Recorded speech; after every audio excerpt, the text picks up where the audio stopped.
on HBO right now, showing as a TV series. So make sure y'all go see that every Sunday. I played Sam in that one, but that kind of graduated, and now I'm doing Miles Morales. Everyone knows about Miles Morales? Yeah. Okay, we got some Miles fans in here. Okay, nice. But yeah, so that's what I'm known for right now. So we're gonna pass it on.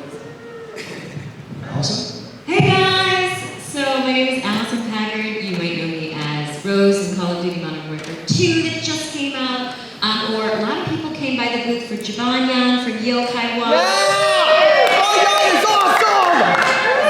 I put voice Toodles on the Tom and Jerry Show. Sunshine Naughty and Whoops on Mr. Men. There's a lot of different projects, but those are some of the ones that people love, and it's so good to be here, and it's so good to see you all. Hello everyone, my name is Bonnie Gordon. A lot of people know me in the video game world as Ringo and Street Fighter. I'm in Fire Emblem. I also do a lot of singing on the soundtracks of video games and cartoons. I'm also in Star Trek Prodigy for your Trekkies out there. I'm the voice of the ship computer and a bunch of other things that I'm not able to say yet. But and yeah, keep listening because I got maybe a couple shows coming out soon that are new.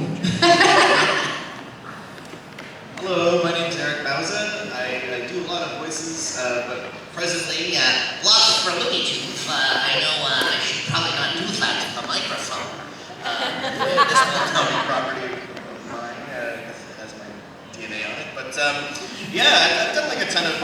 Yeah, I'm also on Prodigy as a character named Marcus Rex. I love Star Trek as much as I love Star Wars and stuff. One of my earliest jobs, though, was voicing Storm Shadow in G.I. Joe Resolute. But why would I need to? Because I'm sitting next to OG Storm Shadow right here, the original Storm Shadow, like the blueprints. You know, who started it all. But that's not all, folks. I'll pass it on to Keanu.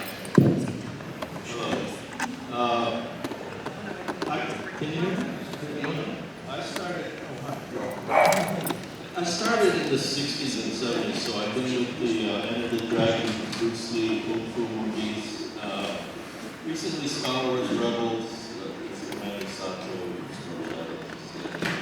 Mr. Wu in Deadwood, Buck Hokai in Deep Space Nine, John in Avatar, Chen Stormstock in World of Warcraft, Mr. Pandaria. Now Sasaki Kojiro in Record of Ragnarok, many Godzilla movies, hundreds of stuff, Golden Girls, Different Strokes, Gems, Smurfs, DuckTales, everything. IMDb is what I call it. Those are his initials. And we have... Does it Willow Ridge? That's as far as it goes. You have. There we go. Let's just get some slack. And we have joining us Laura Faye Smith and Brianna Knickerbocker. Give them more applause tonight.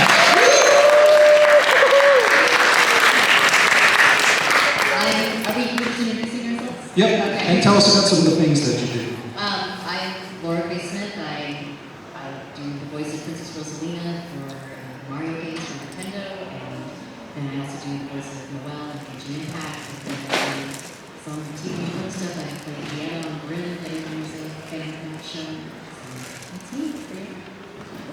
I'm Brianna Knickerbocker. I mainly from Lavender Zero, Lane 7 Sims, who's competition in Pasadena, and Demon Slayer, Sakura, Charlotte, Aston, Fireman, and Adventures. Oh, you guys can hold on to that.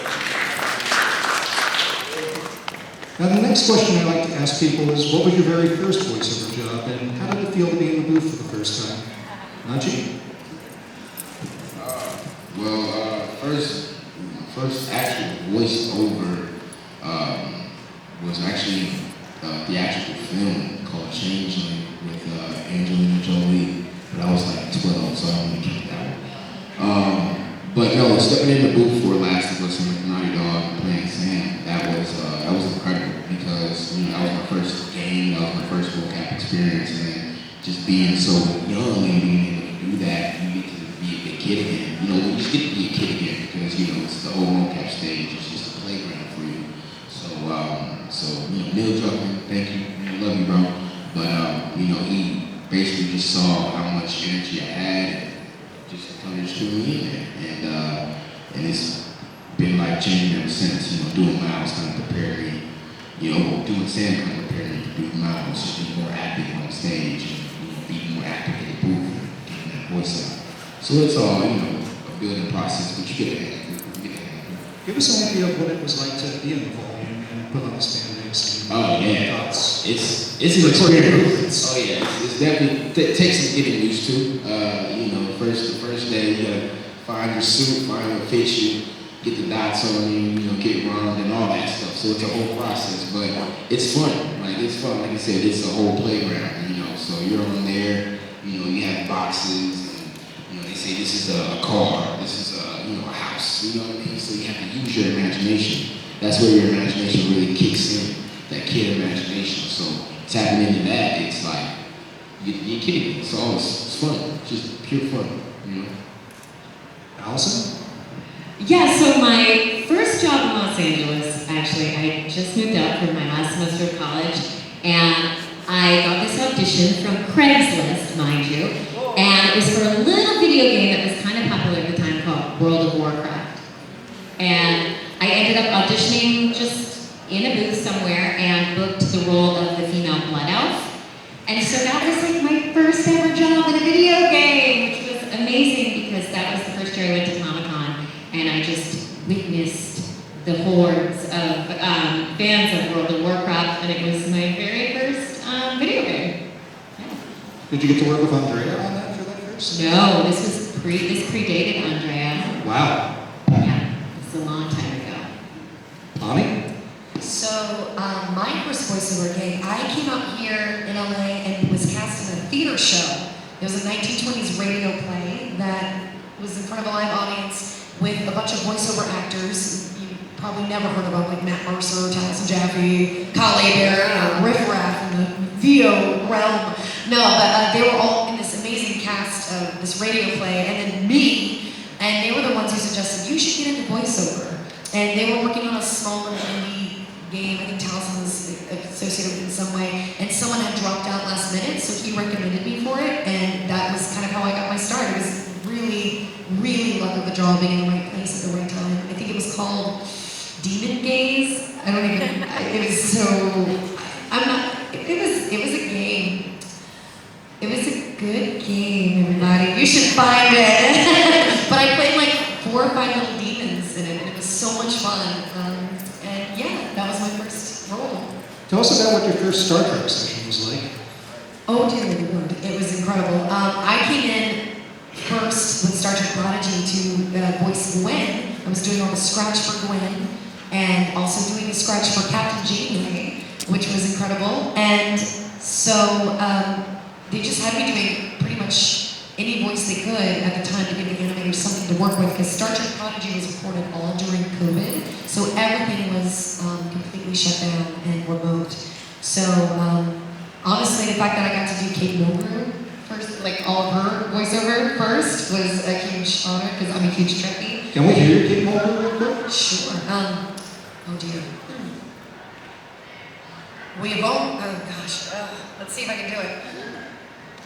Hello, I'm Captain Janeway of the USS Voyager. Tuvok Chakotay, do it. She talks like this, and whenever I see her for lunch or dinner, she goes, I don't sound like that. And I'm like, no, you don't. But they have me do it anyway. So, yeah, she's great. It's just Catherine Hepburn. Eric? My first voiceover gig in Canada, in Toronto. You guys remember like Microsoft Word? When Windows 98, when you had trouble in typing something in Clippy would show up? I wasn't Clippy. This is worse. It was like this Canadian health government website, and they had a duck pop up, and I was like, oh my gosh. Remember the duck Voiceover, yeah. Before Daffy, I was Canadian government icon for the health website. $50. I suspect And it wasn't a Canadian Free goose. band-aids. That's what they gave you in Canada. First US gig though, like official, like SAG gig was LT grade. I did scratch dialogue for Jorge Gutierrez and Sandra Nikiwa, Book of Life. life and everything else, Maya and the Three that we've done for Netflix, but I did scratch dialogue for them. It was my Ricardo Montalban impression, if you are in a fantasy island. And Nickelodeon was like, who is this person? Why is he here? Is he a serial killer? Can we trust him? And then they asked themselves that question. They're like, let's just get Tom Kenny to do it. You know, try as they might, they had to cast me for whatever reason. No one else could do what I did. And thank you, Nickelodeon, for allowing me to play in this playground. And of course, to our hands. They've been nothing but kind and generous. So find yourselves the hands on it, okay? If you guys are trying to get into doing something. That's it. Keone? Well, back in the days, I started first with Walla groups. Walla groups is, I don't know what they call it now, blue groups, but I started with guys like Robin Williams, Phil Hartman, when they just came to Hollywood and started doing Walla. And if you don't know what Walla is the sound that they don't record and that they add in later, like they record a stadium or party scene, you know. They're just mime it and then go into the studio and then record the background sound. And I started there, but one of my first jobs, and I want to bring this up because it's really interesting, you might find this interesting. I started, NPR gave us some money. I was working with a theater group, and our artistic director was a man named Mako, whom you might know. And so he directed us in 6 short stories from NPR, Japanese stories, translated classic stories. And Mako was the director. So voice acting is not just cartoons, it's a lot of different things. It's the grooves, books, audio. And so that was one of my first jobs. We recorded for NPR. And Mako, if you know, later, who I worked with for many, many years, then I was starting to do anime, and I said, Mako, do you want to get into animation? And what's that? And I said, well, you have a really interesting voice. And I said, you could make a lot of money. And okay, I'll try it. And then he became Uncle Iroh of Avatar. And he became Aku of Samurai Jack. And he's one of the leading, he's passed away since. But it was fortunate that I was working with him in that little thing for NPR. And then we got to jump all the way. So you see, voice acting has these leaps. You start off, like Eric said, he started off with this little thing, and now he's doing major characters. So voice is not just one thing. It's not just hit, it's anime. A lot of things. Field is really broad. What was it like to watch Mako do his work? What was it like? Yeah. Well, he was my mentor, so I grew up with him. So he was a brilliant actor. I've seen him. He was nominated for Academy Award, and San Pebbles was nominated for Tony and Broadway. So I understudied him in many, many roles. He was, I think, one of the finest American actors there is. I can say that. Another actress will say that too, who's ever worked with him. But you will know him as the viral words. I thought, he brought a lot of great character.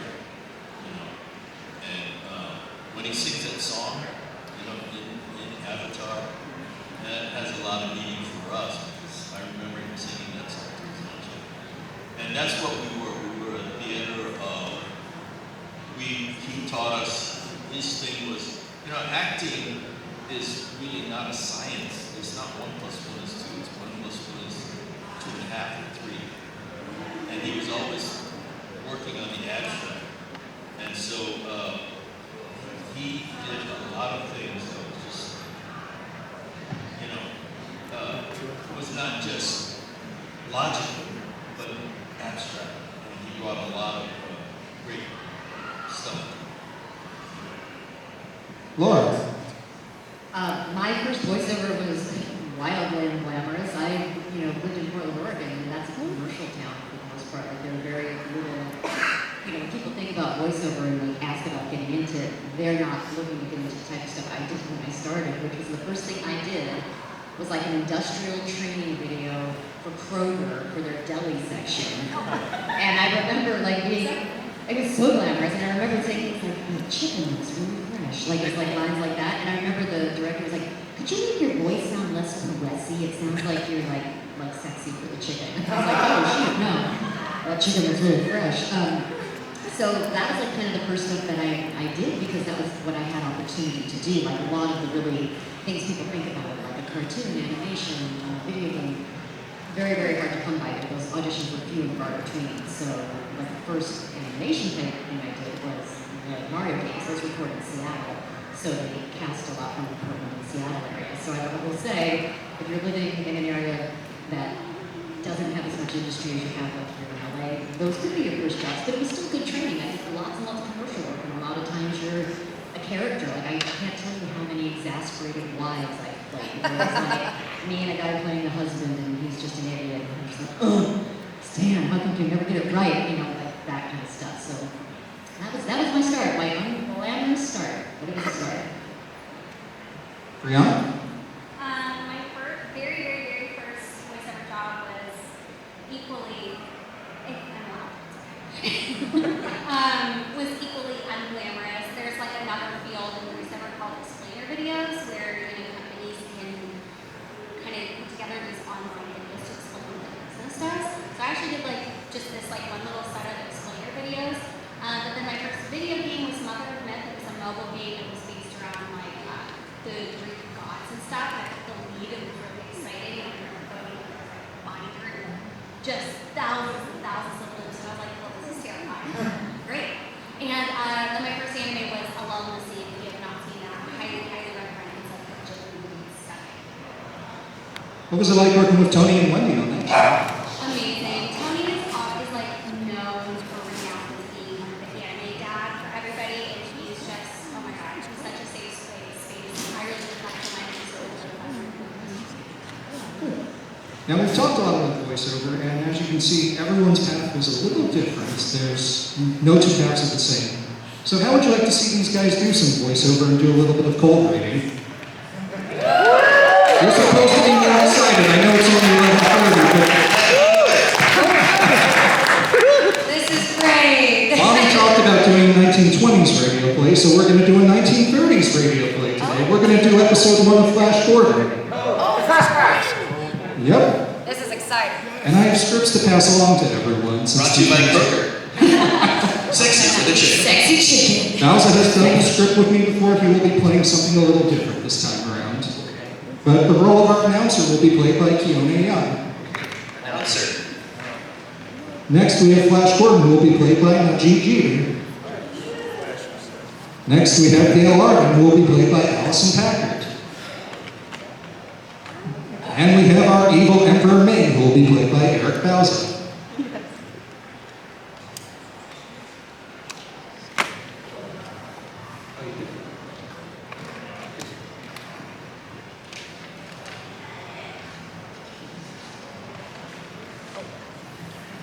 Bowser, can you fill in as the announcer too? Sure.